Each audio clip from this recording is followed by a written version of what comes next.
Hi, my name is Abdul. I'm the founder of Tater Boost, and I'm here to react to what the folks from the podcast Some Word All Play said about Tater Boost. Podcast number 212. I really appreciate all the good words they left for us, David and Megan. Thank you so much. Thankfully, you all have thefeed.com Okay. slash swap SWP. There you get Go to the $80 in feed. credits throughout the year, and it'll just add to the amount of money you get. The feed is the best place to buy things, like some of the things we're going to talk about in a second. But just all in all, make sure you're getting your stuff from there. They're just crushing it right now. The feed rocks. Okay, we just ordered something from the feed called Tater Boost. Okay, They sent it to us, and we got a question about. I think a lot of athletes often crave salty foods or foods with even different textures. When we interviewed Jim Walmsley, he was talking about texture switching during big races. You know, it's kind of interesting to hear that viewpoint. And we tried Tater Boost, which are performance potatoes, and my mind was blown. And it brings up this question. So let's read the question and get on to a topic. Hi, team. Sending extra love for everything you've been through recently. I had a quick fueling question. Any recommendations for salty or crunchy foods for long rides? I'm a gel girl with precision on runs, but my GI tract can handle more on the bike, and I can only do sweet, sugary scratch or honey stingers for so many hours. Thank you. Okay, we have viewpoints on salty foods. Okay, to start, Tater Boost. What did you think? Yeah, well, first, I think this question raises some interesting points in general because we talk all the time about what we term food doping and how much of performance improvements are happening because people are just increasing calories across the board. Right. But we don't talk that much about palate fatigue, and it is a real problem. It's something that I struggle with a little bit personally in ultras. And Yeah, me too. That's the whole idea behind Tater Boost. We all love sugar, and at some point in a long endurance event, we just get tired of it. Just 6, 7 hours of consuming just sugary and sweet gels. You just want something real, something savory that doesn't have a lot of additives in it too. And imagine those who go into like real long endurance events. I'm talking about days and weeks. You really need something like Tater Boost that's simple, savory, and sits good with in the guts. really, for me, it only happens after about 5 hours. Right. And from what I understand from athletes, it usually gets way worse over 10 hours, where if you're taking something in that has any sort of like that sugary taste, after a while, your palate can start to almost reject it, which is why I love the like very liquidy gels like Precision or Science and Sport Beta Fuel being the best of all, because you can just squirt them past the taste buds and just kind of like swallow. You can slurp it. But even then, sometimes it becomes an issue. And for me, at the Canyons 100K, when I took a goo gel in this state, that kind of viscous gel that you have to consume a little bit, I immediately, it came back up. And that's when something like this question really becomes important. Okay, I don't think I've ever bypassed my taste buds on anything. I think you're very good at slurping. Like slurping, to be able to do that is next level skill. Yeah. But I have experienced palate fatigue, and for me, actually, it sometimes lasts beyond the course of the race. Like I'll have palate fatigue for sugar, which is something I'm a creature of sugar. I love my sugars. I will have palate fatigue last a couple days, and sometimes even up to a week. And I've seen athletes have it for even like 3 weeks after a long ultra or a multi-day race. A week of palate fatigue? Yeah. Have you not had that before? No. Like, I don't know. So, I race 50K or 50-mile race. I feel like for that next week, anything sugar based, I'm just not as into. Yeah, I mean, it's interesting to me. I don't, maybe I just love sugar. Wow. Wow. For a week, I haven't experienced that. Maybe a day or two max. You're too much for that. I don't know. I feel like I like sugar more than you do. Wait, what? Megan, have you seen my relationship with Nesquik? What did I get when we first touched down in Eugene yesterday? I live by my principles. Actually, you almost put the Nesquik back. I know, You're we like, got to check. I bet I can beat both of them when it comes to sugar, because I really do love sugar. $7. It was $7, yeah. And then you went and got it, and I was proud of you. Yeah, I was like, you know what?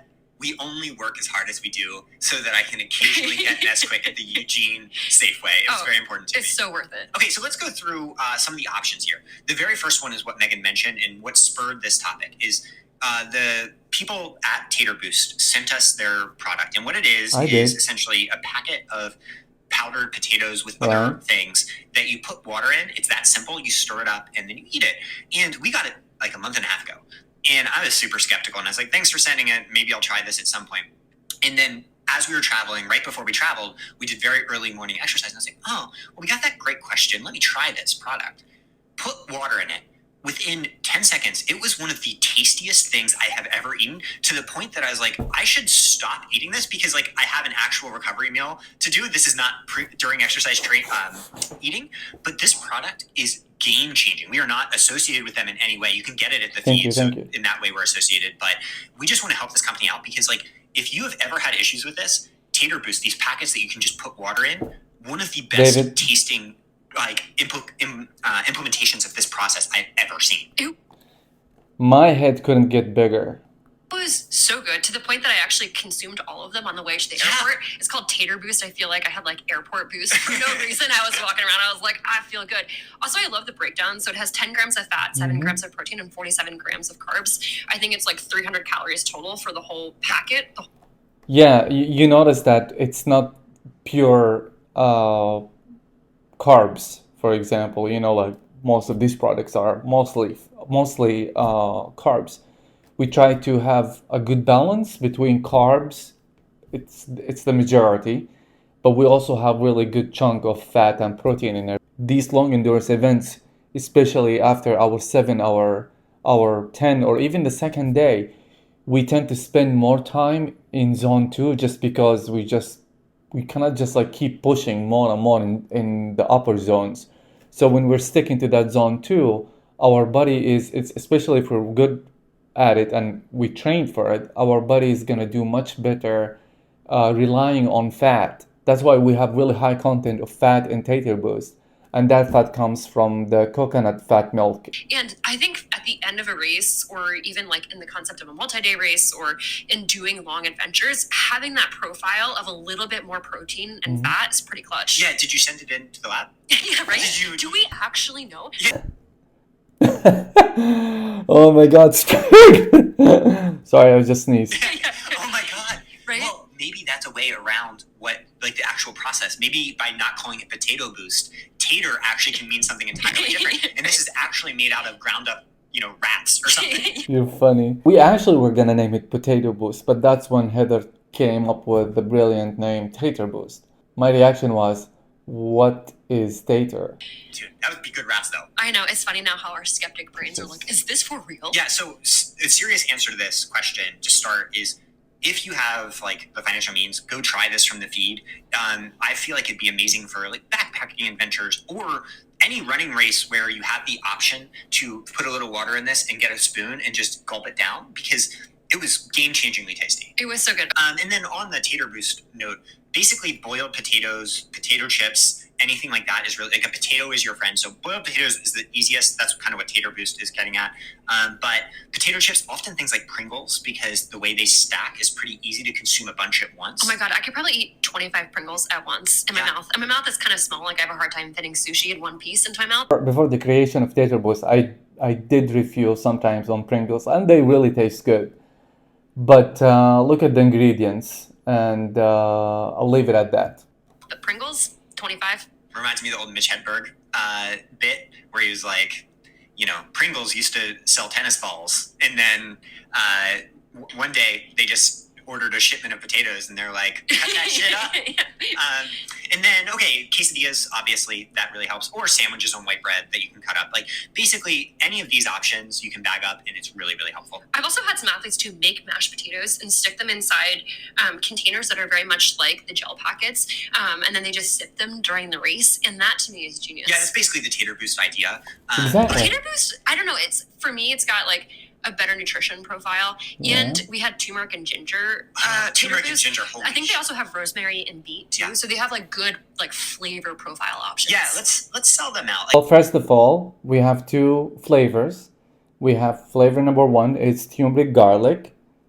Flavor number 2 is beet rosemary. Our third flavor is gonna be basically hippie dust. We haven't named it yet, but I think it's going to be just nutritional yeast. But the other point, she said she makes her own mashed potatoes and she would just squeeze them out of the bag.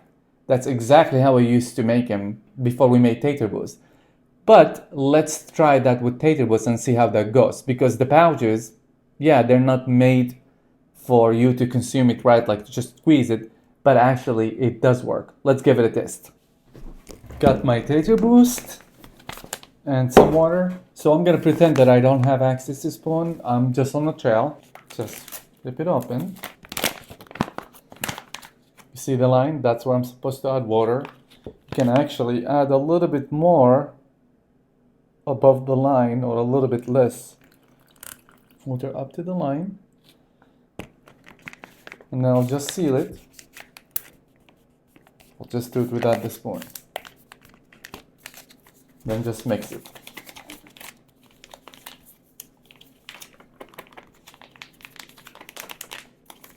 The seal is really good. Look at that.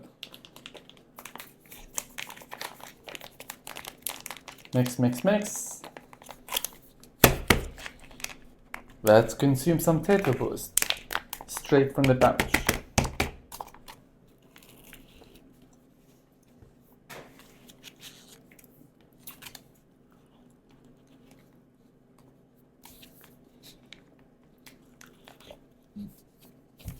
I'm just squeezing.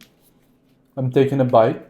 When you're in a long endurance event, you're probably not gonna consume things all at once. You wanna, as they say, nip, nip, sip, sip every, I don't know, 10, 20 minutes. And this is perfect for that. You can just like squeeze it like that, a little bit. That's a perfect nip. Another nip. And then you can seal it. Gets a little bit, comes out. You can put it on your hydration bag or a jersey pocket. And then you can, open it again. And just like another nip.